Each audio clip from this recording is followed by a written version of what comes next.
Okay, so I think you are live now. Hare Krishna, dear devotees. Thank you for joining Wednesday evening class at ISKCON of Silicon Valley. This is an online class. My name is Kautukārṇava Das.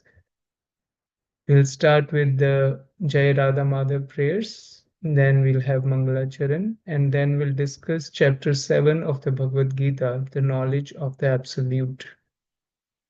So we'll start with a short kirtan. जय राधा माधव कुंज बिहारी जय राधा माधव कुंज बिहारी गोपी जन वल्लभ गिरिवरधारी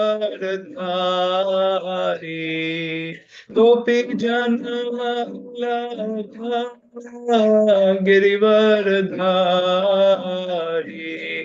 यशोदनंदन ब्रज जन रंजन यशोदनंदन ब्रज जन रंजन यमुना तीरा वनचारी यमुना तीरा वनचारी जय राधा माधव कुंज बिहारी जय राधा माधव कुंज बिहारी गोपी जन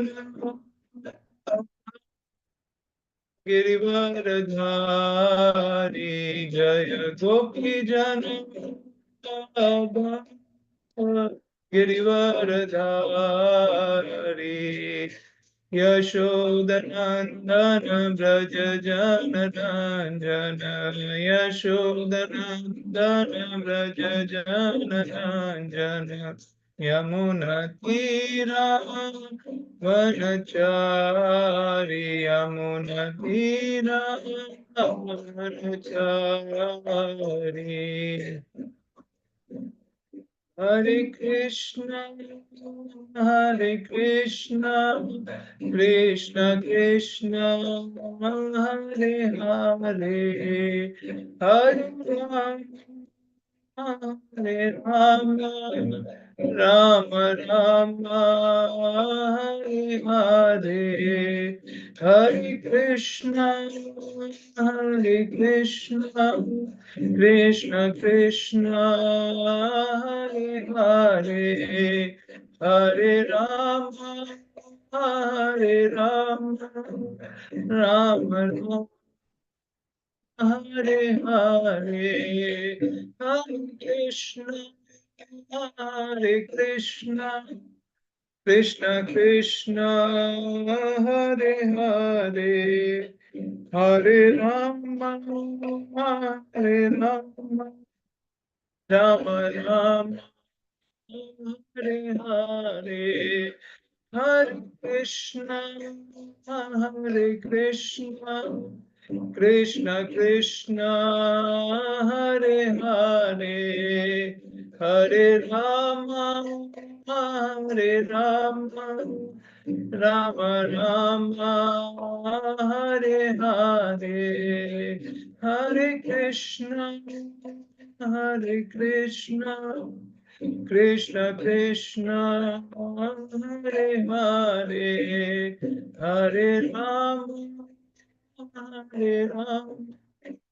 Rama Rama, Hare Hare, Hare Krishna, Hare Krishna, Krishna Krishna, Hare Hare, Hare Rama, Hare Rama, Rama Rama, Hare Hare, Hare Krishna, Krishna Krishna, Hare Hare, Hare Ram, Ram Ram, Hare Hare, Hare Krishna, Krishna Krishna, Hare Hare, Hare Ram, Ram Ram, Hare Hare. Hare Krishna, Krishna Krishna, Hare Hare, Hare Ram, Ram Ram, Hare Hare. Hare Krishna, Krishna Krishna, Hare Hare, Hare Ram, Ram Ram, Hare Hare. Hare Krishna, Krishna Krishna, Hare Hare, Hare Rama, Hare Rama. Ram Ram Hare Hare, Hare Krishna, Krishna Krishna, Hare Hare, Hare Ram, Hare Ram. Ram Ram Hare Hare, Hare Krishna, Krishna Krishna, Hare Hare, Hare Rama, Hare Rama Rama, Hare Hare, Hare Krishna, Krishna Krishna, Hare Hare, Hare Rama, Hare Rama, Rama Rama, Hare Hare. जय श्री श्री राधा मदन मोहन भगवान की जय, श्रीमान महाप्रभु की जय, श्री श्री लक्ष्मी नरसिंह देव भगवान की जय, जगत गुरु श्रील प्रभुपाद की जय।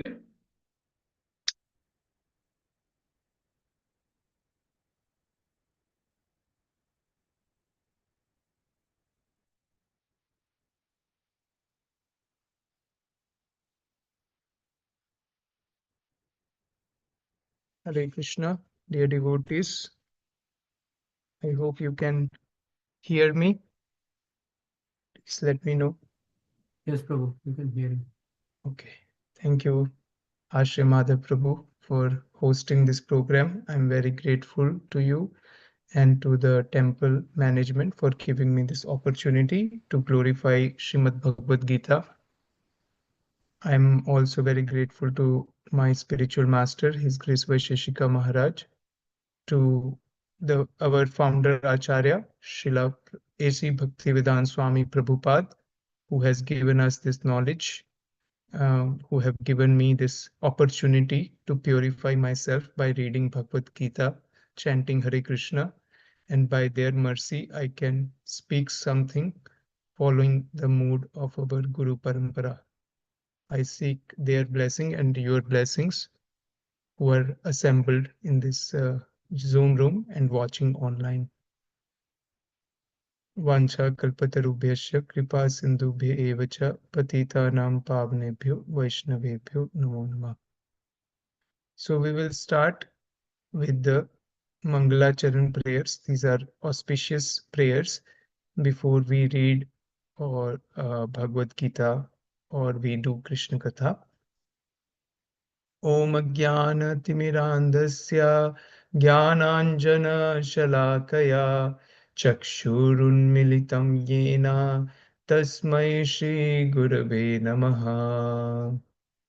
Shri Chaitanya Manobhishtam Sthapitam Yena Bhutale Swayam Rupa Kada Mahyam Dadati Swapadantikam. Vandeham Shri Guru Shri Yuta Padkamalam Shri Gurun Vaishnavamsha Shri Rupam Sagrajatam Sahagana Raghunathanvitam Tam Sajivam Sadvaitam Savadhutam Parijana Sahitam Krishna Chaitanya Devam Shri Radha Krishna Padan सहगणा Lalita श्रीविशाखान्वितांश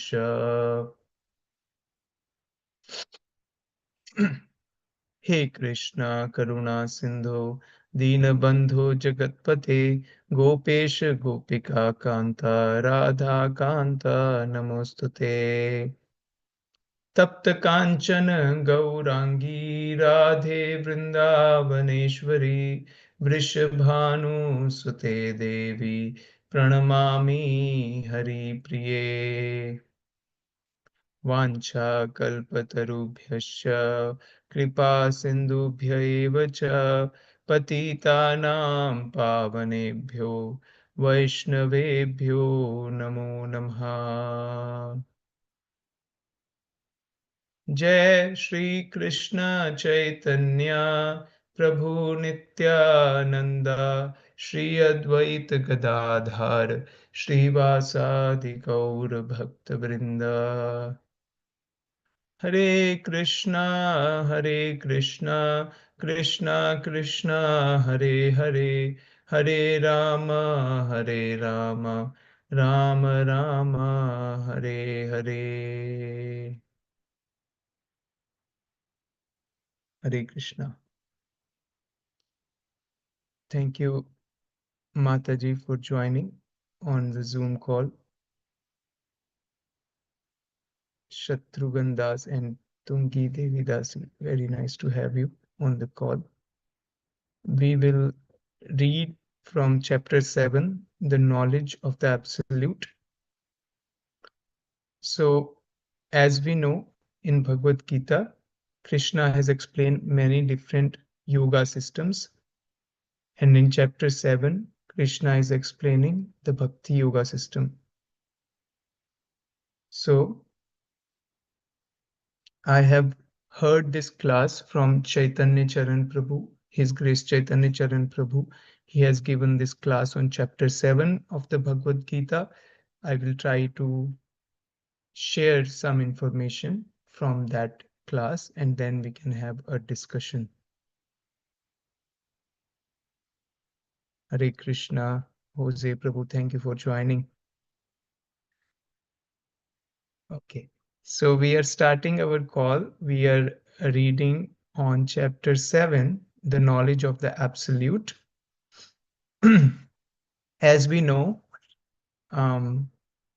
this chapter is right in the middle of the Bhagavad Gita. We have 6 chapters before this, which are based on Karma Yoga and Dhyan Yoga. And from chapter 7 through chapter 12, Krishna is explaining Bhakti Yoga. Later on, chapter 13 to chapter 18 is explaining Jnana Yoga. So Bhagavad Gita gives us a comprehensive study of the different yoga systems. Up to chapter 6, Krishna is trying to emphasize Karma Yoga and Dhyana Yoga. As we all know, in the beginning of the Bhagavad Gita, Arjuna is facing a dilemma whether he should fight or not.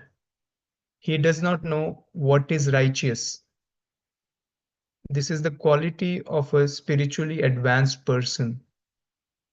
Before he makes a decision, he thinks. For a person in the mode of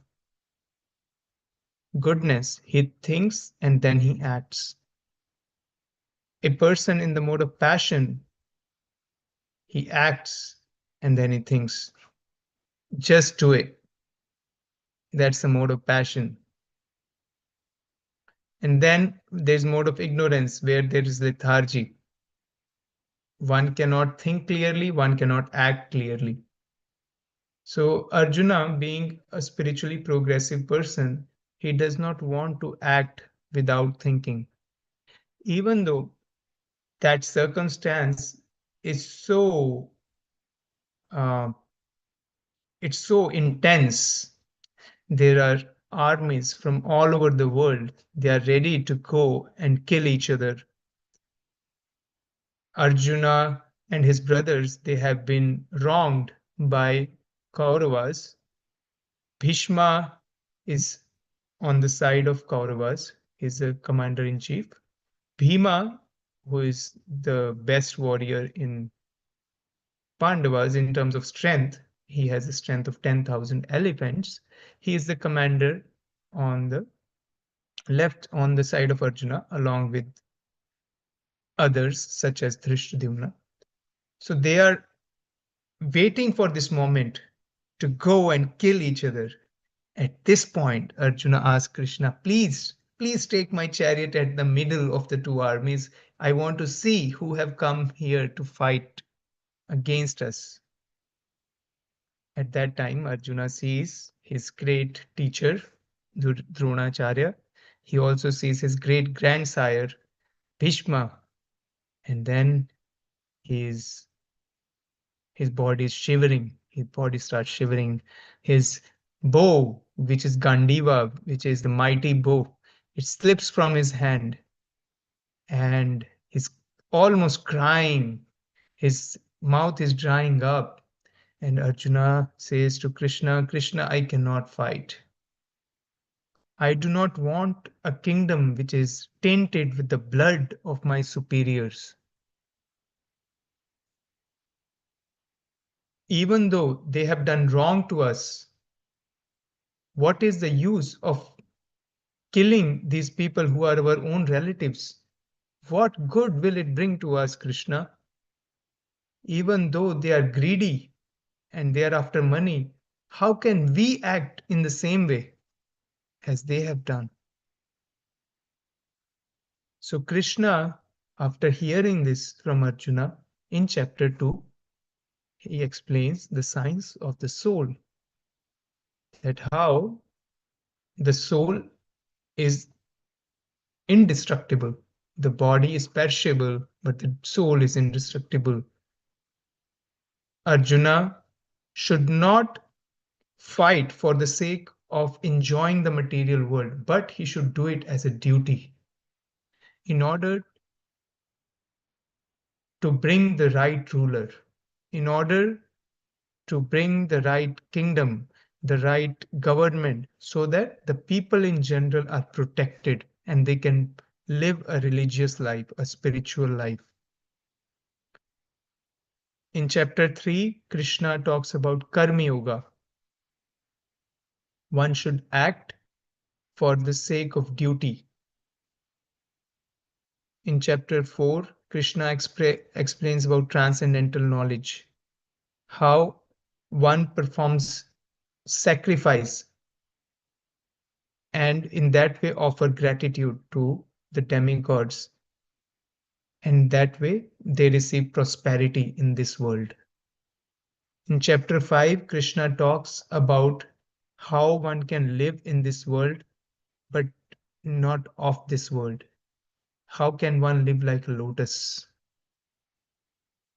In chapter 6, Krishna talks about Dhyan Yoga, the meditation process where one has to go to a secluded place, sit at a place which is neither too high nor too low. One has to control one's senses. One has to observe celibacy, and one has to eat very frugally.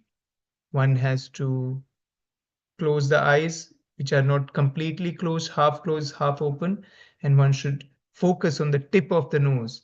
And while performing pranayam, one should meditate on the super soul in the heart. Towards the end of chapter 6, Krishna explains Yoginam api sarvesham madgatena antaratmana Shraddhavan bhajate chumam same yuktatamo mata. Out of all the yogis, the one who always meditates upon me, he is the most intimately united with me in yoga. This is my opinion. So Krishna, at the end of chapter 6, he gives the definition who is the topmost yogi, one who is always meditating on Krishna, is always united with him in yoga. So that's where he concludes chapter 6.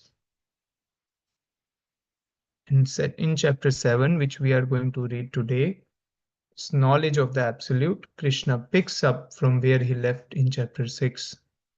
So I will share my screen and we can read text 1 of chapter 7.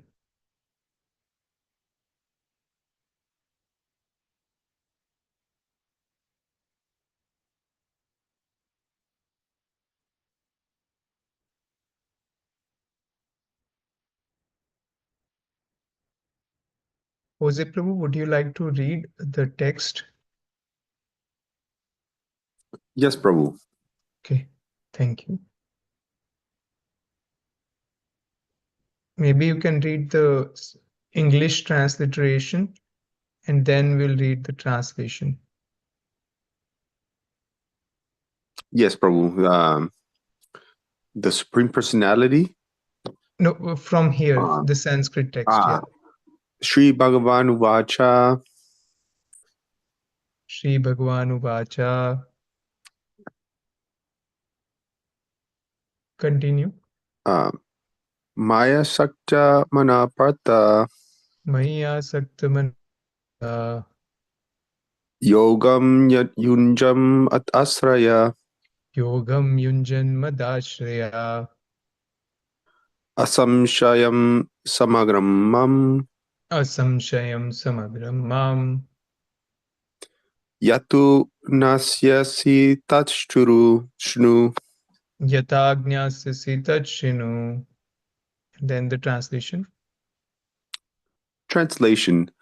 The Supreme Personality of Godhead said, "Now hear, O son of Partha, how by practicing yoga in full consciousness of me, with mind attached to me, you can know me in full, free from doubt." And the purport. Purport. In the 7th chapter of Bhagavad Gita, the nature of Krishna consciousness is fully described. Krishna is full in all opulences, and how he manifests such opulences is described herein. Also, 4 kinds of fortunate people who become attached to Krishna and 4 kinds of unfortunate people who never take to Krishna are described in this chapter. In the first 6 chapters of Bhagavad Gita, the living entity has been described as non-material spirit soul capable of elevating himself to self-realization by different types of yogas. At the end of the 6th chapter, it has been clearly stated that the steady concentration of the mind upon Krishna, or in other words, Krishna consciousness, is the highest form of all yoga. By concentrating one's mind upon Krishna, one is able to know the absolute truth completely, but not otherwise. Impersonal Brahma Yoti, or localized Parama Atma, realization is not perfect knowledge of the absolute truth because it is partial. Full and scientific knowledge of Krishna is Krishna, and everything is revealed to the person in Krishna consciousness. In complete Krishna consciousness, one who knows that Krishna's ultimate knowledge beyond any doubts. Different types of yoga are only stepping stones on the path of Krishna consciousness. One who takes directly to Krishna consciousness automatically knows about Brahma Yoti and Parama Atma in full. By practice of Krishna consciousness, yoga, one can know everything in full, namely the absolute truth, the living entities, the material nature, and their manifestations with paraphernalia.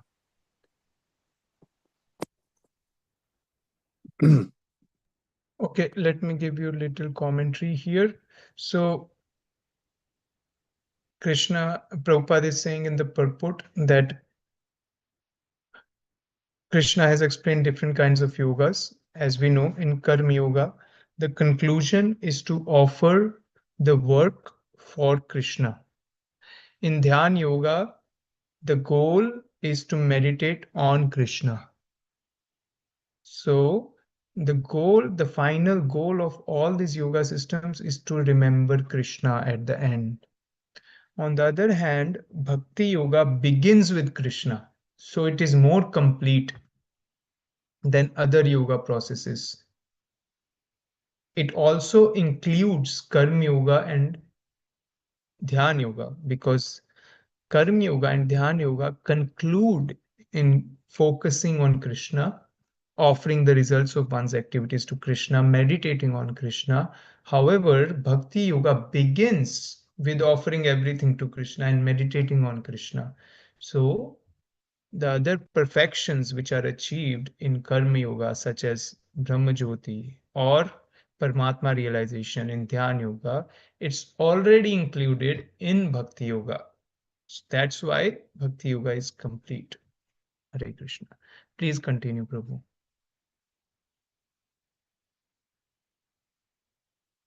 One should therefore begin yoga practice as directed in the last verse of the 6th chapter.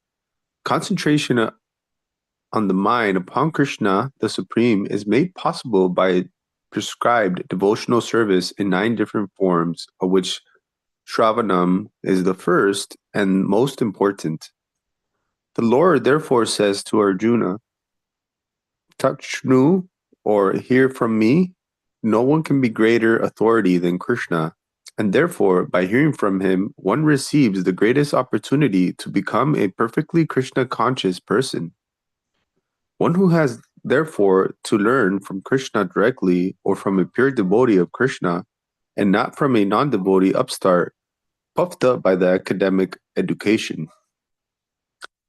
In the Srimad Bhagavatam, this process of understanding Krishna, the Supreme Personality of Godhead, the Absolute Truth, is described in the 2nd chapter of the 1st canto as follows.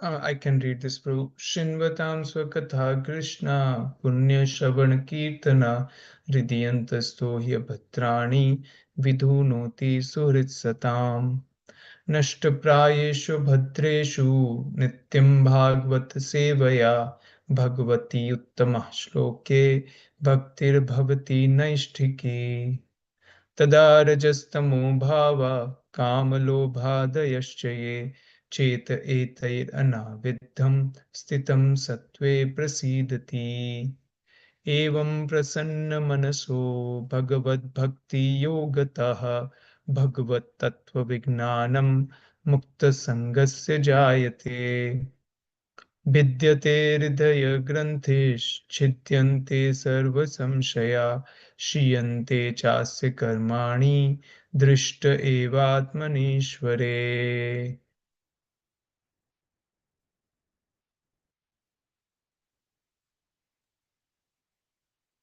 Yeah, would you like to read? Yes, Prabhu. To hear about Krishna from Vedic literatures or to hear from him directly through the Bhagavad Gita is itself righteous activity. And for one who hears about Krishna, Lord Krishna, who is dwelling in everyone's heart, acts as a best-wishing friend and purifies the devotee who constantly engages in hearing of him. In this way, a devotee naturally develops his dormant transcendental knowledge. As he hears more about Krishna from the Bhagavatam and from the devotees, he becomes fixed in the devotional service of the Lord. By development of devotional service, one becomes freed from the modes of passion and ignorance, and thus material lust and averse are diminished.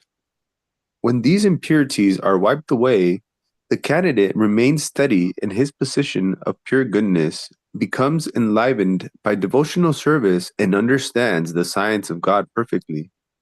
Thus, Bhakti Yoga severs the hard knot of material affection and enables one to come at once to the stage of asayam samagram, understanding of the Supreme Absolute Truth, Personality of Godhead. Therefore, only by hearing from Krishna or from his devotee in Krishna consciousness can one understand the science of Krishna. Thank you, Jose Prabhu. So we can see here the process of Bhakti Yoga is hearing. Krishna has said in this verse, Tach Shrinu. So let's go back to the translation. The Supreme Personality of Godhead said, now hear, O Sanuprita, how by practicing yoga in full consciousness of me, With mind attached to me, you can know me in full, free from doubt. Simply by hearing, one can understand Krishna.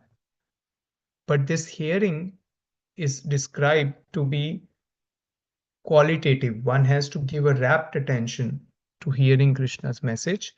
According to the quality of hearing, one can see one's spiritual progress. One can see how one is able to remember Krishna, how one's mind is attached to Krishna, and how much one knows Krishna free from doubt.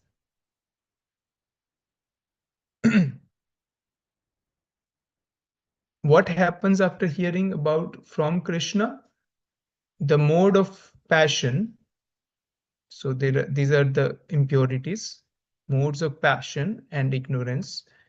Thus, material lusts, which is hankering for enjoying the material world, and avarice, which is greed, extreme greed for wealth or material gain, are diminished. These are the hard knots which keep us entangled in the material world. By giving our oral reception to Krishna's message, these impurities are wiped out. One is situated in the position of pure goodness. At that time, one can understand the science of God perfectly. Nothing succeeds like success. Thus, Bhakti Yoga severs the hard knot of material affection and enables one to come at once to the stage of asamshayam samagram, understanding of the Supreme Absolute Personality of Godhead. So, we have so many material hankerings in this world. Many people have difficulties getting rid of the different kinds of addictions. It could be social media, it could be addiction to some substances. There are so many processes, so many 12-step processes in order to get rid of this and that. But all this is due to the mode of passion and ignorance. And the root cause is this ignorance of our relationship with Krishna. So when one hears about Krishna from authorized source, then this attachment to the material world is wiped out. This is called real renunciation. Renunciation does not just mean to give up things, it also means to have something better.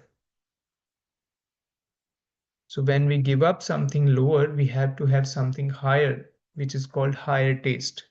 So when we develop affection for Krishna by hearing Krishna's message, then one can automatically give up the lower things.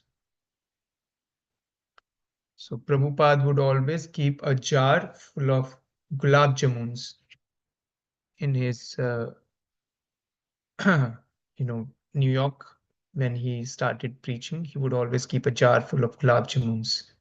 So anytime a devotee is feeling lax in his devotional service or feels the craving to break the four regulative principles, he would say, just pop a gulab jamun. So, of course, that gulab jamun was offered with so much love to Krishna. It was not only sweet materially, but it was sweet spiritually. So one would not feel the hankering of the material senses. And of course, we have the process of reading Shastra, chanting Krishna's names, so we can gradually get rid of that material affection.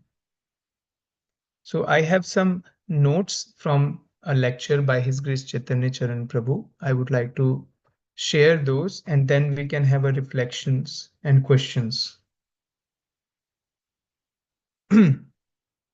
So bhakti is an emotion. When we come to a temple, when we meet a devotee, we can feel some sense of uh, love in our heart. We can feel some sense of satisfaction and joy in our heart. That is known as bhakti or devotion. When we meet a devotee, that devotion comes from his heart to our heart. It's natural because we are not material, we are spiritual beings, we are in a material body. So when we associate with a person, he has a particular inclination in his heart. If he is a drunkard, he has inclination towards drinking. So we will naturally feel attraction towards drinking.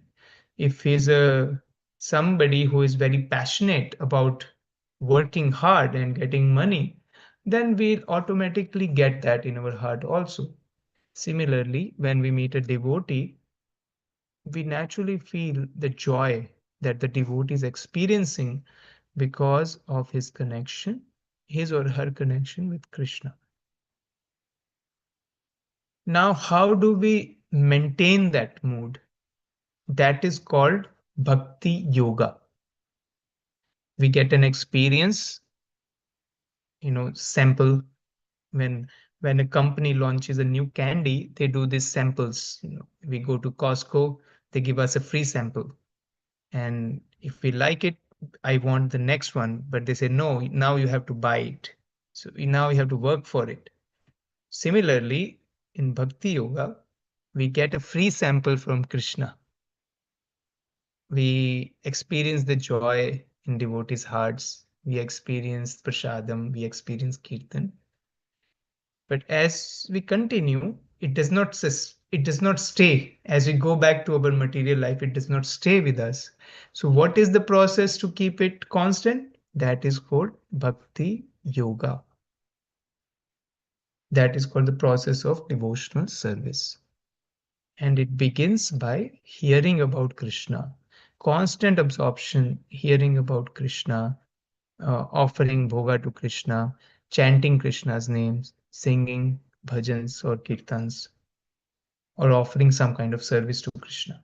So bhakti yoga help us experience Krishna, express our feelings for Krishna, and enrich the emotions about Krishna. So it experiences, it expresses, and enriches the emotion. That's bhakti yoga. There is never staying the same. We can either go down or go up. So if we cultivate this practice of bhakti yoga, we can enrich this emotion by default. Otherwise, we'll go down. So it is a constant practice to stay in a high-minded consciousness. Until chapter 7, Krishna did not emphasize himself so much. In chapter 7, Krishna is explaining a lot about his own self. But until chapter 7, he did not. Why? Because the subject matter did not demand. The Karma Yoga in chapter 3, Krishna mentions that the offering should be given to Krishna. That was the only place where he mentioned about himself.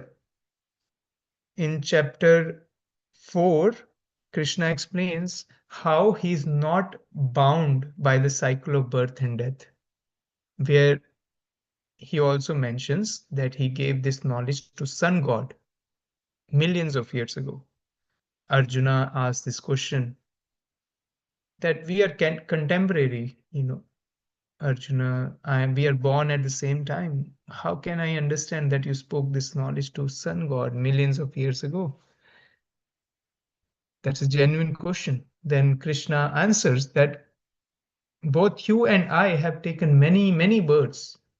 I remember all of them, but you do not. So in those places, Krishna is informing Arjuna of his divinity. However, he did not go at length to explain about it. In chapter 5, of the last text of chapter 5, Krishna explains that he is the enjoyer of the sacrifices which are offered by anybody. He is the proprietor of the entire world, and he is the best well-wisher of every living entity. That's towards the end of chapter 5. In chapter 6, Krishna explains that a yogi meditates on Krishna, and the highest yogi is one who can see Krishna in everybody and everyone in Krishna. Overall, Krishna speaks about himself in 27 shlokas or the verses out of 231 up to chapter 6. So 27 shlokas out of 231, which is less than 10%. Some modern commentators say that Krishna is on an ego trip in Bhagavad Gita. He's giving, I am this, I'm the source of everything, and everything emanates from me. He's very egoistic. But if we see up to chapter 6, Krishna has not spoken about himself. It is less than 10%. Moreover, we can understand the context. We can see Krishna has taken the position of a chariot driver.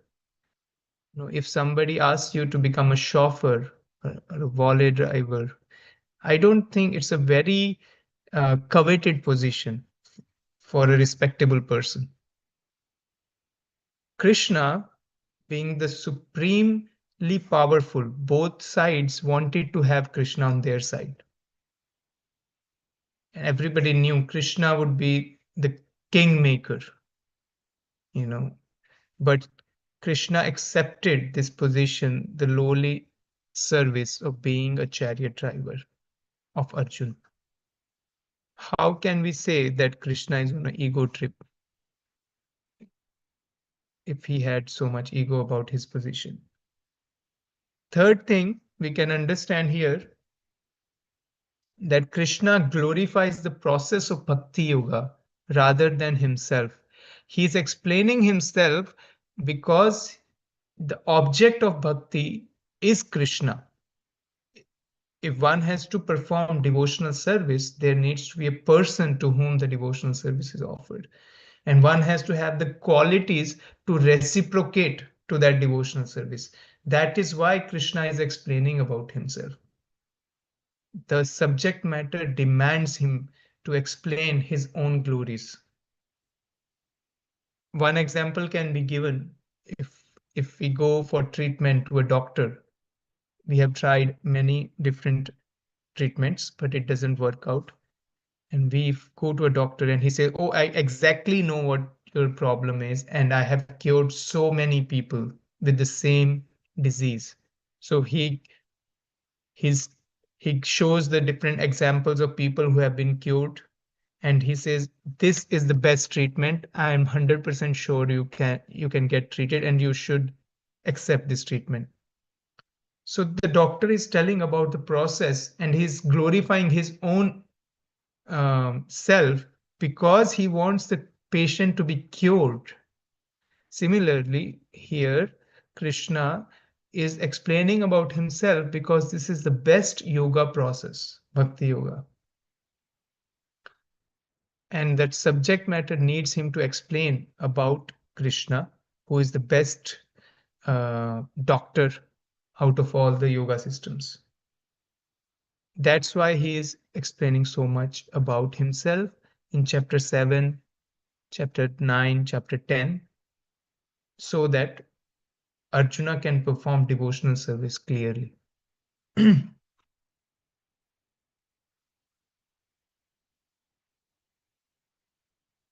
Okay, I will take a pause here. If anybody has any reflection or questions, we can pause for a few minutes. What reflection means? Anything that stood out for you or stuck with you that you are taking home and which is useful. I am also open for corrections. I live to be corrected or questions. Please let me know so that we can expand the conversation from in Zoom audience or outside of Zoom. Hare Krishna.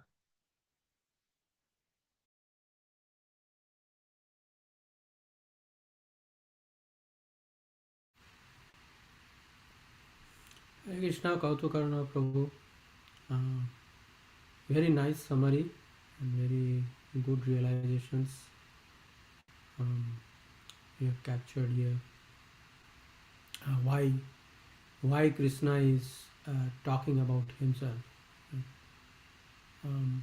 If you want to be devoted to any topic, you have to completely immerse yourself in that topic, and you have to know every aspect about the topic.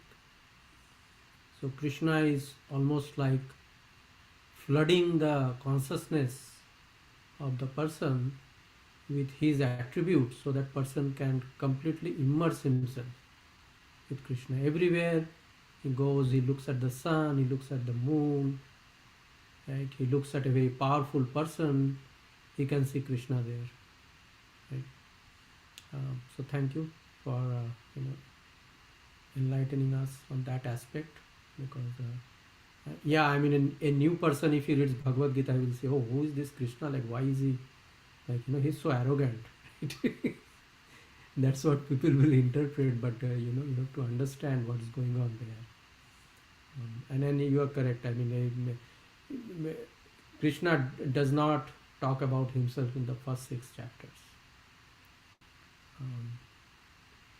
Thank you for these realizations. Thank you, Srimad Prabhu, for reflecting that back. Of course, Krishna says in chapter 4 that he is explaining this knowledge to Arjuna because he is not envious of Krishna, and he is a devotee of Krishna, he is a friend of Krishna. This knowledge cannot be explained to somebody who is envious of Krishna's position. We see in our day-to-day life also, we don't share our heart with anybody and everybody, any acquaintance or any person we meet on the street. We can only share our heart, our confidential secrets with somebody who is our well-wisher. That's why Krishna is saying that this knowledge can be understood by one who is a devotee, who is a friend, who does not have an envious heart. That person can actually enter into the secrets of Bhagavad Gita. Those people who are commenting on Bhagavad Gita without having that affection or non-envious attitude, they are as if licking the bottle of honey from outside. They can never enter into the mysteries of Bhagavad Gita. So we are very fortunate that Srila Prabhupada has brought these commentaries for us, synthesizing so many Vaishnavas who have written these commentaries from the past. And we are fortunate that even we can see the examples of the transformations. People who have heard about Krishna, how their life have been transformed. We have this example of Jose Prabhu. So Jose Prabhu received the books maybe 8 years ago from Madhav Govind Prabhu in his college. So he started coming to temple, he started hearing about Krishna. He also visited Pune temple, stayed in India, practiced chanting Hare Krishna. So we can see how beautifully he's smiling, how glowing is his aura. I visited Sadhu Sangha retreat with Jose Prabhu last year, if I'm not incorrect, last year or last year. And that time he was rendering so many services to different devotees. How is this transformation? Because he has received the seed of devotion from a pure devotee like Madhav Govind Prabhu. He has constantly heard about Krishna. He's reading Bhagavad Gita as it is. He's chanting Hare Krishna. He's honoring Prasadam. He's trying to give this message to his relatives. That is why we have this aura around his face. Jose Prabhu, would you like to share something? Any realizations or questions or corrections? Hare Krishna. Yes, Prabhu, thank you so much for this very nice lecture and for your very kind words, Prabhu. Yes, this was a very nice lecture. I really like how you describe this emotions as well. Many times, like myself, I'm not too intellectual or academic, but yet I lose what is this word? Like I lose control when I'm in the dancing, Mangala Arati and just dancing in the kirtan. I lose all sense of the intellect part, and I'm just fully absorbed. And sometimes it's hard for me to just get the intellectual aspect of it, but I really relate to this emotions, this um, when you're gathered with the devotees, and it's something that's very hard to describe verbally. That is so true. This is Gita, or spiritual life uh, is the experience of the heart more than mind or intellect. We can feel Krishna in our heart, and that's where the soul resides, right? So we experience Krishna from the heart. Actually, you are very right. We can experience Krishna in the Kirtan the best. There's a story about Sri Chaitanya Mahaprabhu. He was a great scholar and he would defeat anyone and everyone in argument. He was not such a devotee, actually. Many devotees wanted him to become a devotee. He was called as Nimai Pandit. He was the best scholar in whole land of India. And people were praying that if that person becomes a devotee, then everybody will take up devotional service. So this Nimai Pandit, he visits Gaya, which is a place where one goes to offer last rites for one's departed loved ones. So Nimai Pandit went there to perform the last rites for his father, Jagannath Mishra. And there he met his spiritual teacher, whose name is Ishwar Puri. And simply by association of Ishwar Puri, he developed this emotion of devotion. Emotion of devotion. And there he requested Ishwar Puri to please initiate him. And Ishwar Puri became the spiritual master of Nimai Pandit, later to be known as Chaitanya Mahaprabhu. And of course, when you get initiation, you get a mantra. So Sri Chaitanya Mahaprabhu started chanting Hare Krishna, Krishna Krishna, Hare Hare, Hare Ram, Ram Ram, Hare Hare. So much so that he went crazy. He would sing, he would dance, he would laugh, he would roll on the ground. Whenever he would chant, he would not be able to stop. So all the people in Nadia, in Mayapur, they were very happy to see the transformation of Nimai Pandit. However, Chaitanya Mahaprabhu was not sure if this was the right mantra because he was going crazy after chanting Hare Krishna.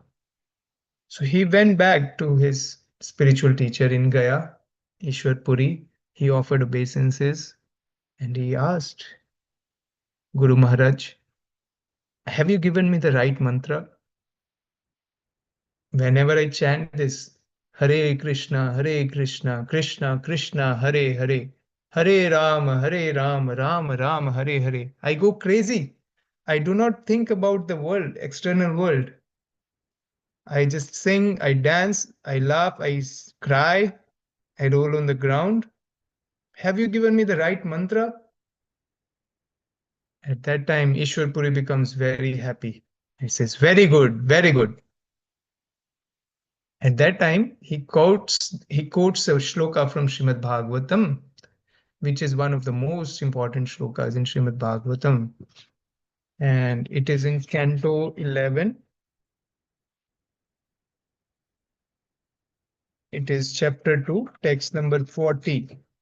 Evam vratasva priyanam kirtya jatanurago dhrutachituchai hasti athau roditi rauti gayati unmadvan nityati lokbaya. By chanting the holy name of the Supreme Lord, one comes to the stage of love of Godhead. Then the devotee is fixed in his vow as an eternal servant of the Lord. and he gradually becomes very much attached to a particular name and form of the Supreme Personality of Godhead. As his heart melts with ecstatic love, he laughs very loudly, or cries, or shouts. Sometimes he sings and dances like a madman, for he is indifferent to public opinion. So he said, "You are doing perfect. This is the process for Kali Yuga, for this age. We cannot go deep into intellectual understanding of the Shastra. Today, you can understand Shastra in a certain way. Tomorrow, somebody will defeat you who is better in argument. But this bhakti is an experiential process. It comes by the mercy of Guru and by the mercy of devotee. So, Chaitanya Mahaprabhu came to give this love of Godhead for everyone without intellectually understanding this Bhagavad Gita. Of course, it is good to know intellectually Bhagavad Gita. So it helps us in convincing others or defending our position. Thank you, Jose Prabhu. So we will continue. There are some more thoughts I have from the class. So His Grace Chaitanya Charan Prabhu mentioned in chapter 7. Let me continue to the next. This is the text 7, text 1, and go back. Text 2. I shall now declare unto you in full this knowledge, both phenomenal and numinous. This being known, nothing further shall remain for you to know.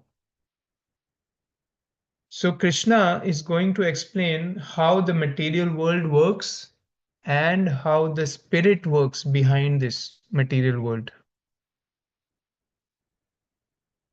Phenomenal and numinous. Out of many thousands among men, one may endeavor for perfection, and of those who have achieved perfection, hardly one knows me in truth. So it is not easy to understand Krishna. We are very fortunate that here Krishna is explaining about himself. The best way to know a person is to hear from him. So many people try to understand Krishna by the process of Karma Yoga, Dhyana Yoga, but after millions of years of endeavor, they cannot touch the surface of Krishna. But here, Krishna himself is speaking about himself. That is the best way to understand Krishna. That is why hearing is the most important process in Bhakti Yoga. Earth, water, fire, air, ether, mind, intelligence, and false ego, all together, these 8 constitute my separated material energies. So first of all, Krishna is explaining about the phenomenal world. In the periodic table, the scientific periodic table, we have 108 elements or more now. So they are trying to make sense of the world. But here Krishna is giving only 8. Earth, water, fire, air, ether. That covers the entire range of matter, visible matter. Then Krishna goes beyond visible matter. He goes to mind, intelligence, and false ego. There's so many books written about psychology, about the mind, about the intellect, about the ego. So Krishna is explaining all these 8 are his separated material energies. They are not conscious.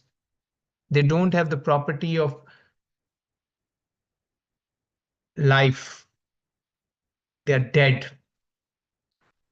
Besides these, O mighty armed Arjuna, there is another superior energy of mind which comprises the living entities who are exploiting the resources of this material inferior nature. So there is a superior energy of Krishna who are you, who are the living entities, who are exploiting this lower energy, earth, water, fire, air, ether, mind, intelligence, and false ego. All created beings have their source in these 2 natures. Of all that is material and all that is spiritual in this world, know for certain that I am both the origin and the dissolution. Our body consists of earth. We can see there's bones, there is some flesh, then there's water. We can press our arms. They are squishy, so there is some water content, 70%, hopefully.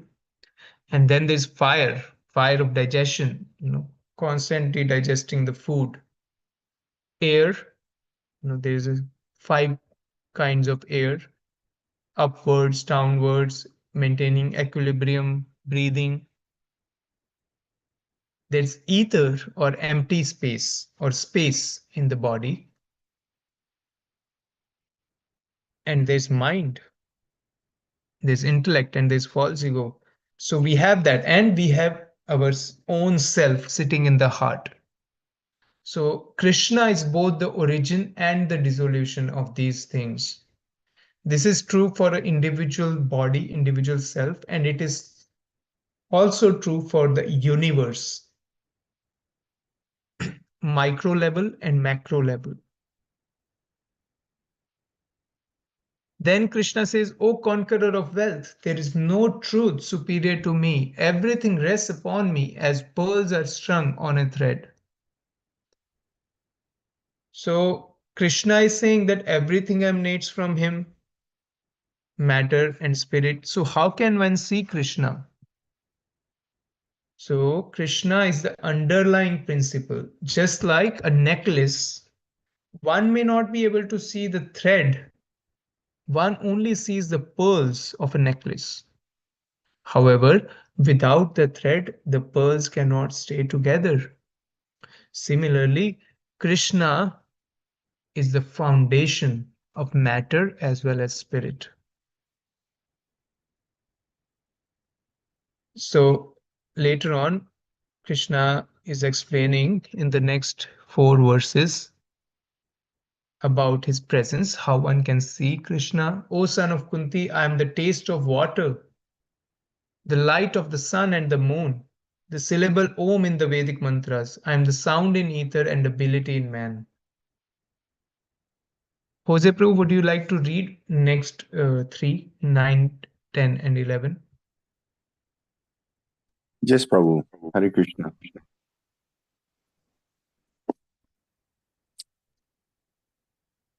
So, as text 8, Prabhu?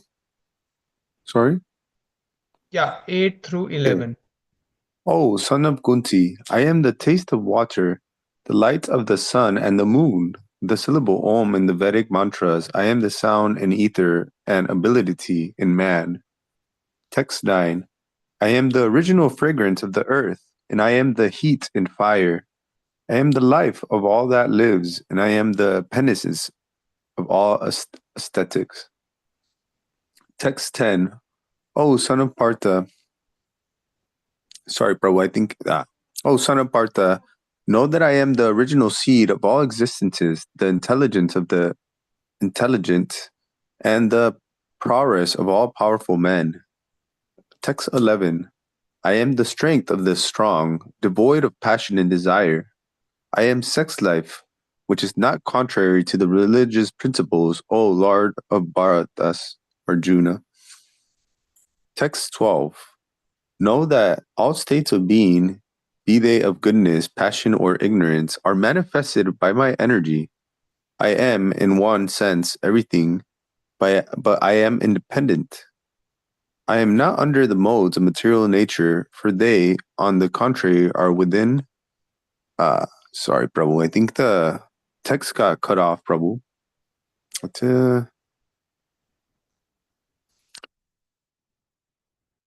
Hare Krishna. Prabhu, you have to scroll up. I think there is a black rectangle which is coming. Yeah, now it's okay. Thank you, Prabhu.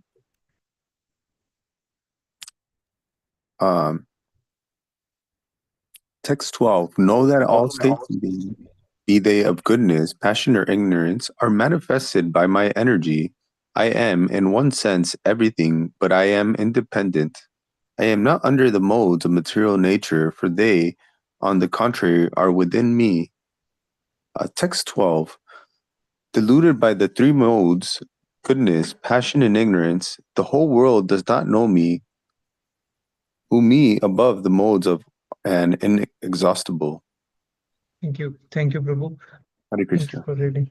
So we can see here that Krishna is explaining from the visible world, uh, and he's explaining from the subtle world.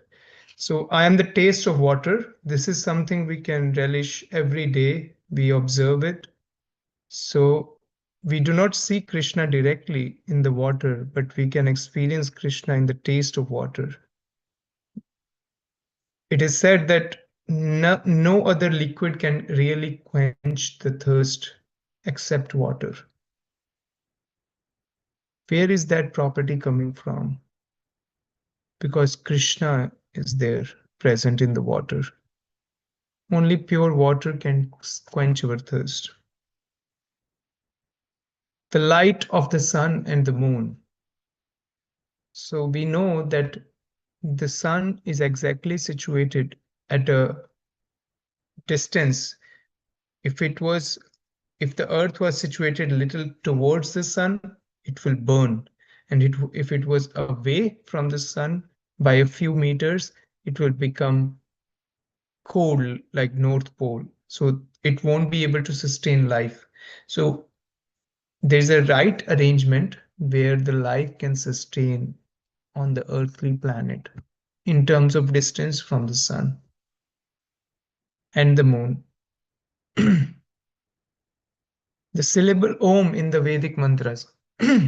So in all the Vedas, we see the Om mantra is always there, and that represents Krishna. I am the sound in ether and ability in man. Ether carries sound. Nothing practical can be done without sound. Everything, the world comes from sound,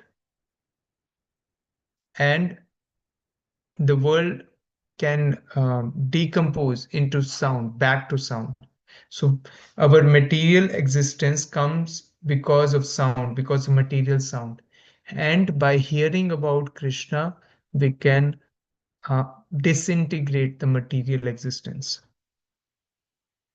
Whatever ability we have in terms of intellect, in terms of strength, um, in terms of doing things, that comes from Krishna. I am the original fragrance of the earth. We see so many beautiful flowers come from the earth. But if we just take raw earth, there is no fragrance. I mean, of course, there is some, but it's not as pleasing as we get from um, gardenia, which is offered to Krishna. So all those fragrances are available in the earth. That is because Krishna has given it. And there's a way to receive it in the form of flowers. So Krishna has given us earth, Krishna has given us the plants, he has given the sunlight, the water, so that we can retrieve that fragrance of the earth. I am the heat in fire. Without heat, nothing can work. No factory can work, no vehicle can work, we cannot cook the food. Nothing can work without heat in fire. We cannot do this Zoom call. We cannot have this light. I am the life of all that lives, and I am the penances of all ascetics. The ability to think, to feel, to live, to express, um, thinking, feeling, and to will, it all comes from Krishna. And he is also the penances of all ascetics. O Sanuprita, know that I am the original seed of all existences, the intelligence of the intelligent and the prowess of all powerful men. I am the strength of the strong, devoid of passion and desire. So Krishna is the strength of the strong, but it is devoid of passion and desire. It is meant for service. I am sex life, which is not contrary to religious principles, O Lord of the Bharata Arjuna. So spiritual life does not mean that sex life, of course, spiritual life means cessation of sexual relationships, sexual life, or desires, but it can be done in a regulated fashion, because a conditioned living entity is naturally attracted to sex life. One does not have to go to school to learn about sex life. It is naturally there. In animals, it is naturally there. In humans, it is naturally there. The tendency to drink intoxicants, the tendency to eat meat, it's naturally there in the living entity. The Shastras, they give us regulations. For sex life, there is marriage. The marriage is there to um, sanction, sanctify, and regulate. Similarly, we have the process of um,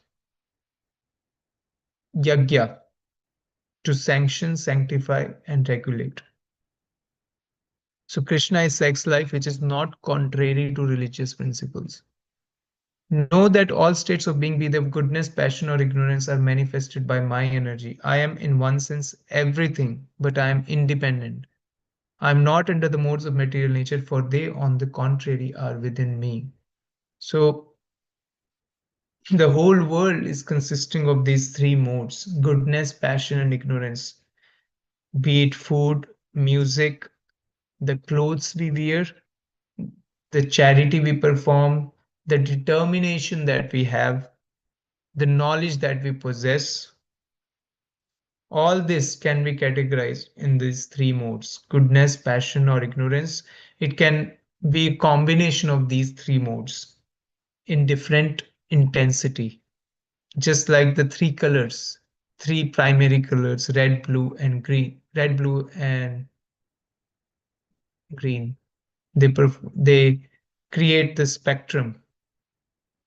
Red, blue, and yellow, maybe, if not green. They create the spectrum of colors. Similarly, goodness, passion, or ignorance create a spectrum of choices for us. So Krishna is everything, but he is still independent.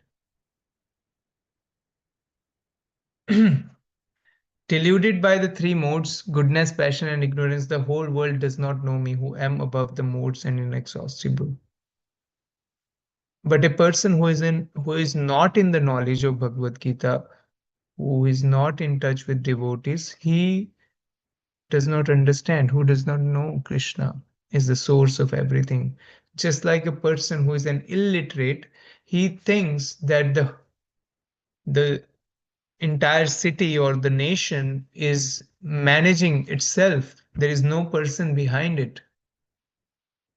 Similarly, a person who is an illiterate spiritually, he does not understand that there is a creator and controller behind the creation.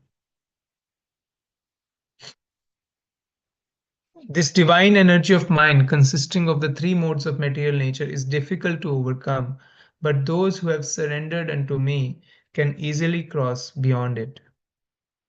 So, in a prison house, a prisoner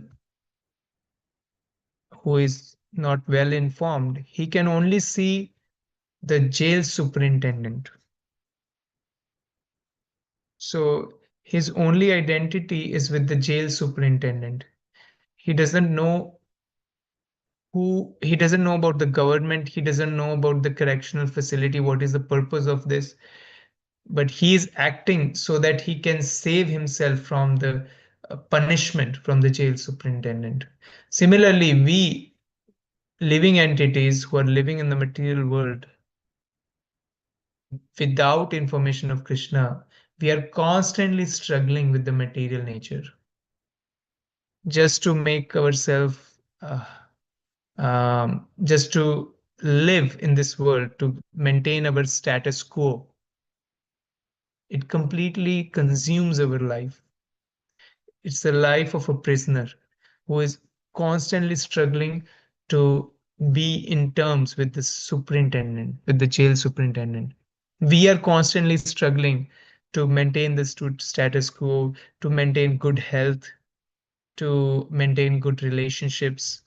Um, it is nice, but the time is constantly going. Time is continuously passing. We do not see the upcoming or impending death. It can come any moment. The every day when the sun is setting and sun is rising, it is taking life duration away from us. So person who is not spiritually minded, he does not understand that this life is short and there's a purpose behind this life. Utilizes his life for he does not utilize his life for the higher purpose. So on the other hand, a person who knows that there's a purpose behind this correctional facility, there's a governor who is there, and I can rectify my behavior, then he works towards it with that goal. Similarly, a person who knows that there is material energy who is controlling this material world and Krishna is behind this material energy, he works in a way which is in um, agreement to the Supreme, to Krishna. So he follows the regulations in order to please Krishna, to rectify his behavior. Such a person, at the end of his life, he can go back to the spiritual world, which is analogous to getting freedom from the prison. So Krishna says this is the way to get out of this material energy. This divine energy of mind, consisting of the three modes of material nature, is difficult to overcome, but those who have surrendered unto me can easily cross beyond it. How does one surrender unto Krishna? The way to surrender unto Krishna is by humility, by meekness, by hearing about Krishna. And how do we experience Krishna? We can experience Krishna in this world while drinking water. We can experience, oh, this taste of water is Krishna. When we go out in the daytime, we can be grateful for the light. Oh, this light is Krishna, light of the sun. When we smell a flower, we can remember Krishna. Oh, this fragrance is Krishna. When we see somebody of extraordinary prowess, we can say, oh, this is person is gifted by Krishna. He is being blessed. He has been blessed by Krishna. In that way, even while our day-to-day work, we can remember Krishna. And what to speak of spending some quality time chanting Krishna's holy names, hearing about Krishna in these classes, and honoring food which is offered to Krishna. Such a life means a life of surrender to Krishna. So I will stop here. I think it's already 8:28. Hare Krishna, Krishna Krishna, Hare Hare, Hare Rama, Rama Rama, Hare Hare. If there's any final comments or reflections, questions, happy to take them now. Let me check Prabhu online if there are any comments or questions.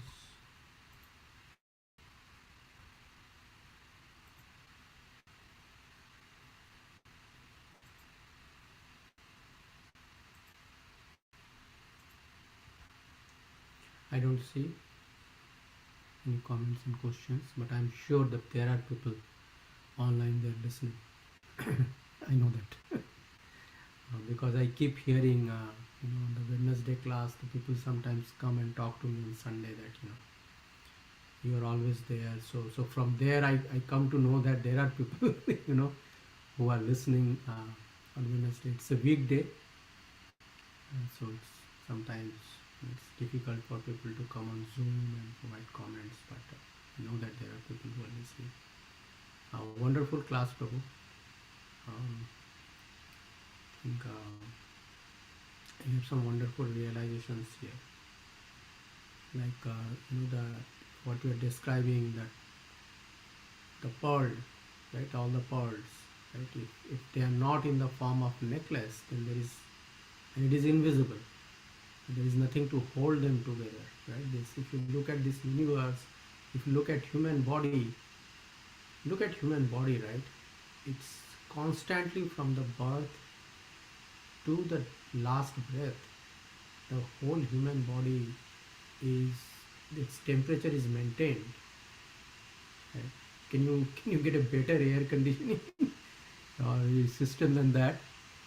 It naturally it just works basically, right? It works. If you have fever and all other than that, it just works, right? Your heart system is pumping throughout the life, right? All the systems in your body, if you look, the body is an engineering marvel, and it is working, right? All the time working. So the super soul is behind that, of course. But it's Krishna. That's what it is. That invisible hand of Krishna is holding this world together. Right? Everything in this world is working so smoothly. Right? The sun is rising, the moon is there, beautiful moon comes. Like we have Purnima recently, we had Gaur Purnima, right? And we wanted to see the full moon on that day because the full moon there represents the beautiful face of Gaura. Right? So anyway, that particular point was very reassuring in the sense that with all the negative things that is happening in the world is still working basically, right? Krishna is there, so we should be patiently worshipping him and be patient. That we have to be patient. Krishna's invisible hand is there everywhere, and he will make things happen. He will make things okay. We surrender unto him. Yes, Prabhu. I think you are saying something there in the chat. Thank you, Prabhu, for these beautiful reflections. Body is so beautifully prepared by Krishna. It's working 24 hours, no downtime, from the time we take birth and from the time to the time we leave this body. And although there are so many faults in this age of Kali Yuga, but it's under the control of Krishna, and we can derive the most benefit by chanting Krishna's holy names.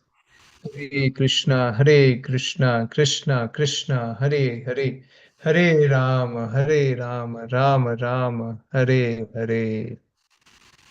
Till someone has raised me. Oh, by mistake I raised my hand. Okay, Prabhu, thank you so much for your time. Thank you, Jose Prabhu, for joining, and thank you to all the online audience for giving your valuable time. I seek your blessings so that I can understand this subject matter more for my own purification. Thank you for your valuable time. See you soon. Next class on Saturday morning by His Grace Vaisheshika Maharaj. Hare Krishna. Hare Krishna. Hare Bol. Hare Bol. Manchakalpatra Kripa Sindhu Pachapatitana Kagnebhyo Vaishnavebhyo Namo Namo. अनंत कोटि वैष्णव वृंद की जय, श्रील प्रभुपाद की जय, Kautukārṇava Prabhu ki jai. Shrimad प्रभु की जय, होजे प्रभु की जय. All the हरि devotees बोल. ki jai online. Thank you all devotees for joining online, taking time from your busy life and joining online. We'll definitely have a online class on Saturday morning and then on Sunday evening, and then again we'll join next Wednesday online as a class. Very good. Thank you. We'll now close the session.